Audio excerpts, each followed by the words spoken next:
توحید حق کا وہ پاسدار، اس لیے ان کا طریقہ کار ہی یہ ہوتا ہے کہ راستے میں آنے والے اہل علم کو ہٹا دیا جائے اور ان کے ساتھ گولی کی زبان میں بات کی جائے۔ اسی رافضیت کو پردہ چاک کرنے کے جرم میں بموں کے دھماکوں میں شہید کر دیے گئے۔ لیکن اہل علم ہر دور میں، ہر وقت میں، ہر ماحول میں، ہر صورتحال میں رسول اللہ صلی اللہ علیہ وسلم کے لائے ہوئے اس اسلام اور اس دین کی حفاظت میں اپنے خون کی قربانی پیش کر رہے ہیں، کرتے رہیں گے۔ کون ہے جس نے احسان اللہ ظہیر کو قتل کیا؟ کون ہے جس نے حق نواز جھنگوی کو قتل کیا؟ کون ہے جس نے ضیاء الرحمن فاروقی کو قتل کیا؟ کون ہے جس نے اعظم طارق کو قتل کیا؟ کون ہے جس نے اسرار قاسمی کو قتل کیا؟ کون ہے جس نے مسعود الرحمن عثمانی کو قتل کیا؟ یہ کون ہے؟ ان الحمد للہ نحمده ونصلي على رسوله الكريم اما بعد۔ دین اسلام قیامت کی دیواروں تک آخری دین ہے۔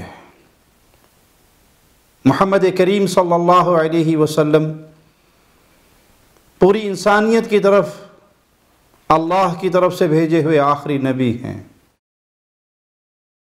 اس دین کو سننے والی، اس دین پر عمل کرنے والی اہل ایمان کی پہلی جماعت محمد الرسول اللہ صلی اللہ علیہ وسلم کے صحابہ کی جماعت ہے۔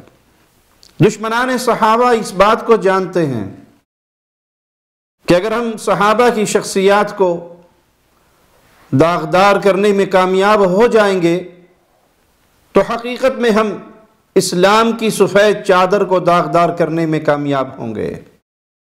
اسی لیے ابن سبا یہودی نے اسلام کا چولا پہنا اور رسول اللہ صلی اللہ علیہ وسلم کے صحابہ کے خلاف فتنوں اور سازشوں کا جال بننا شروع کیا، جس کے نتیجے میں سیدنا عثمان شہید ہوئے، فتنوں کا دروازہ کھلا، اور تب سے لے کر آج تک ابن سبا کی ذریت اہل ایمان کو، علماء کو قتل کرتے ہوئے، ان کا خون بہاتے ہوئے نظر آ رہے ہیں۔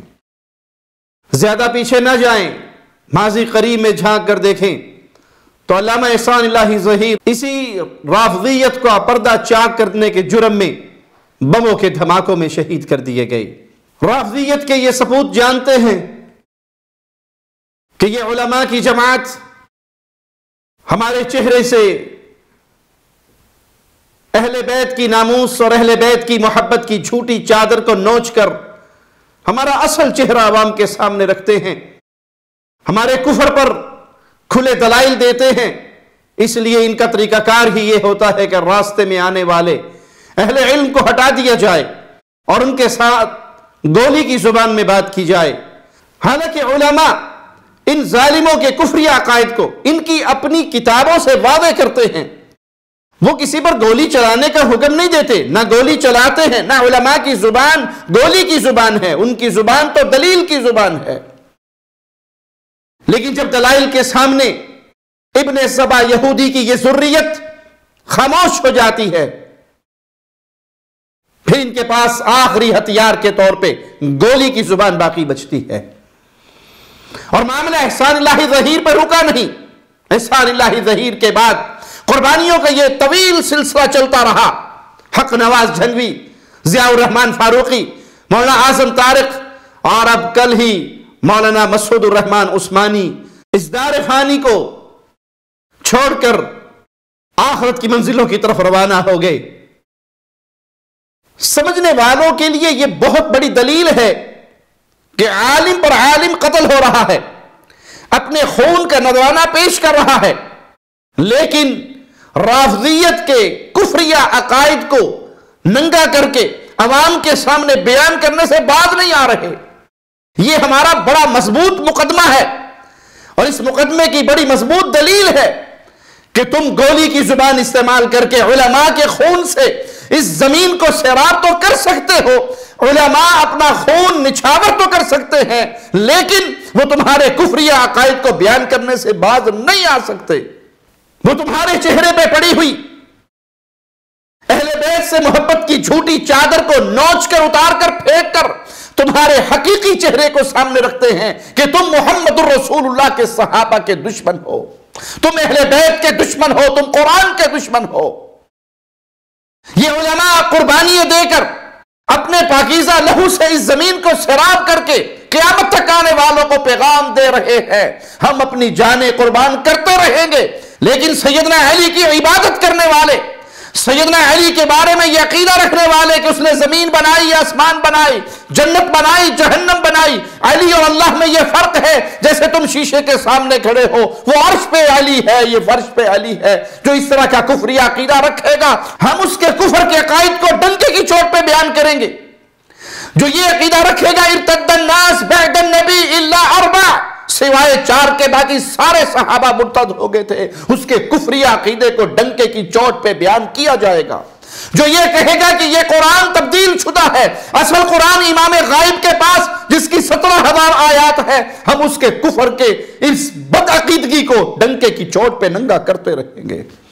تم مار سکتے ہو مار دو، تم جلا سکتے ہو جلا دو، تم بموں سے دھماکے کر کے جسم کے لوتھڑے اڑا سکتے ہو اڑا دو، تم جو کر سکتے ہو کر گزرو، یہ خون گرتا رہے گا، یہ علماء ذبح ہوتے رہیں گے، یہ قربانیاں دیتے رہیں گے، اور رسول اللہ صلی اللہ علیہ وسلم کے پیارے صحابہ، پیارے اہل بیت کی عزت کا دفاع کرتے رہیں گے۔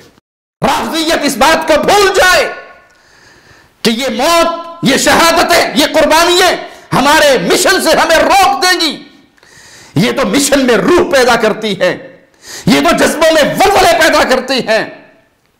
اگر رکنا ہوتا تو احسان الہی ظہیر کا جنازہ پڑھنے کے بعد پھر کوئی شخص تمہارے کفری عقیدے کو ننگا نہ کرتا، لیکن اہل علم ہر دور میں، ہر وقت میں، ہر ماحول میں، ہر صورتحال میں رسول اللہ صلی اللہ علیہ وسلم کے لائے ہوئے اس اسلام اور اس دین کی حفاظت میں اپنے خون کی قربانی پیش کر رہے ہیں، کرتے رہیں گے۔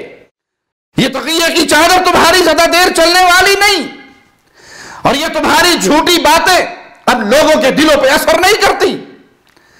تم نے بھیڑیے ہوتے ہوئے بھیڑ کی کھال اوڑی ہوئی ہے، نہیں یقین تو یہ جواد نقوی کا کلپ سن لو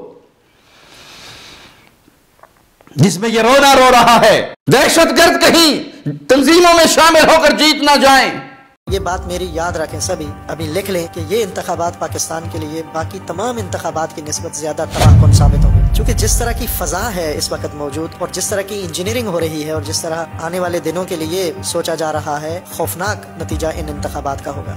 ابھی انتخابی عمل شروع ہوا ہے تو ایک آڑ مل گئی ہے دہشت گردوں کو، ان کے حامیوں کو، ان کے سرپرستوں کو، ان کے پرورشگاہوں کو، ان کی اکیڈمیوں کو، ان کے مدارس کو، کہ انتخابات کی آڑ میں پناہ لے کے یہ اسمبلیوں میں آ جائیں، چونکہ پاکستان کے اندر ان کی جڑیں بہت مضبوط ہیں، اور یہ لوگ آ جائیں گے، ظاہر ہے جب اسمبلیوں میں آ کے بیٹھ جائیں گے اور یہ سیاسی طاقت اور اپنا اثر رسوخ استعمال کر کے یہ مزید پاکستان کے لیے شدید خطرات ایجاد کر سکتے ہیں، اور اس لیے یہ انتخابات بہت خطرناک انتخابات ہیں جو ابھی ہونے والے ہیں۔ اس میں قوی امکان ہے کہ دہشت گردوں کے حامی اور سہولتکار، بلکہ خود دہشت گردوں کے سرغنے یہ سیاسی چھتریوں کے نیچے جماعتوں میں، اسمبلیوں میں آئیں گے، اور ادھر سے طالبان مسلح جتھے ماڈرن اسلحے کے ساتھ پاکستان میں باقاعدہ گھسے ہوئے ہیں، افغانستان میں ان کے اڈے ہیں۔ دہشت گرد علماء کو کہا جا رہا ہے، اور دہشت گرد کون ہے؟ کون ہے جس نے احسان الہی ظہیر کو قتل کیا؟ کون ہے جس نے حق نواز جھنوی کو قتل کیا؟ کون ہے جس نے ضیاء الرحمن فاروقی کو قتل کیا؟ کون ہے جس نے عالم طارق کو قتل کیا؟ کون ہے جس نے اسرار قاسمی کو قتل کیا؟ کون ہے جس نے مسعود الرحمن عثمانی کو قتل کیا؟ یہ کون ہے؟ دہشت گردی کا تانا اوروں کو لگاتے ہو اور اہل سنت کے علماء کے لہو سے اپنے ہاتھوں کو رنگین کرتے ہو، اور جھوٹ بولتے ہو کہ یہ تکفیری ہے، یہ ہماری تکفیر کرتے ہیں، یہ تکفیر کی باتیں کرتے ہیں۔ کائنات کے سب سے بدترین تکفیری تم ہو کہ تم انبیاء کے بعد افضل ترین شخص ابو بکر کے ایمان کا انکار کرتے ہو، ابو بکر کے بعد افضل ترین ہستی عمر کے ایمان کا انکار کرتے ہو، امیر المؤمنین عثمان کے ایمان کا انکار کرتے ہو۔ تم سے بڑا تکفیری کوئی اور ہے؟ تم تو باقاعدہ میڈیا پر بیٹھ کر آوازیں لگاتے ہو کہ آؤ ابو بکر و عمر کو مسلمان ثابت کرو۔ اللہ کی قسم، اگر اس دھرتی پہ ابو بکر اور عمر مسلمان نہیں تو پھر کوئی بھی مسلمان نہیں، ہم کسی کو مسلمان نہیں مان سکتے۔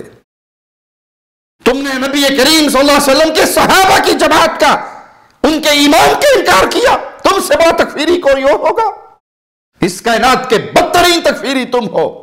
ہاں، تم نے چولا اوڑا ہوا ہے کہ ہمیں تکفیری کہتے ہیں، ہمارے اوپر کفر کے فتوے لگائے جاتے ہیں. تم قرآن کو تبدیل شدہ کتاب کہو، تمہیں مسلمان مانا جائے. تم رسول اللہ کے تمام ساتھیوں کو سوائے 4 کے نعوذ باللہ کافر اور مرتد کہو، تمہیں مسلمان مانا جائے. علماء اہل سنت یہ قربانیاں دے رہے ہیں، اور اللہ سے دعا ہے اللہ ان کی قربانیوں کو قبول فرمائے اور توحید کا بول بالا ہو، رسول اللہ صلی اللہ علیہ وسلم کے صحابہ اور اہل بیت کی عظمت کا بول بالا ہو. اے اللہ اسی راستے میں ہمیں بھی قبول فرمانا اور شہادت کی موت ہمیں بھی عطا فرمانا. اقول قولی ھذا واستغفر اللہ لی ولکم ولسائر المسلمین.